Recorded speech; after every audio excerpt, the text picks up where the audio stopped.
So ayun na nga mga idolo, mga tropa, mga bossing, kamusta kayo dyan? Welcome back na naman sa ating panibagong mabisang tutorial dito lamang sa ating Mumunting channel. Tulad sa nakita mo sa ating thumbnail, nabasa mo sa ating title, paano nga ba natin malalaman kung sino-sino yung mga tao na nag-follow sa atin sa ating Facebook account, mga tropa.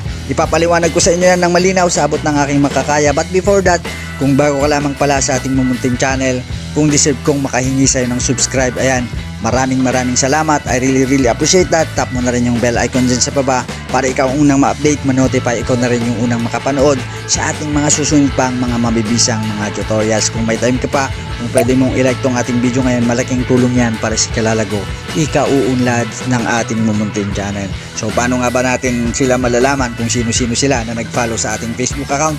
Napakasimple lang, pupunta lamang tayo sa ating Facebook account, mga tropa, sa right upper part sa ating mismong Facebook profile, mga tropa. Itatap natin yan, mga tropa, and then pagdating mo dito is itatap mo tong 3 dots dito sa tapat ng ating C dashboard kung naka-open man yung ating professional dashboard. So ayan, tatap natin yan, and then mapupunta tayo dito sa profile settings, mga tropa.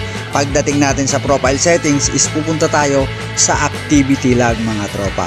After nating matap yung ating activity log is pupunta naman tayo dito sa connections, mga tropa. Itatap natin yung connections, and then pagdating mo dito sa connections is i-scroll up mo lang, mga tropa, hanggang sa makita mo yung manage followers, mga tropa. Then tatap mo yung manage followers, and then lalabas na dito, boom, lalabas na dito yung mga nag-follow sa atin sa Facebook. So napakasimple lang, makikita natin yung mga nagpa-follow dito or mga pinollow natin, mga tropa. So tatap mo lang yung followers, and then kung gusto mo naman na yung nag-follow lang sa'yo is itong people who followed you yung itatap mo, mga tropa.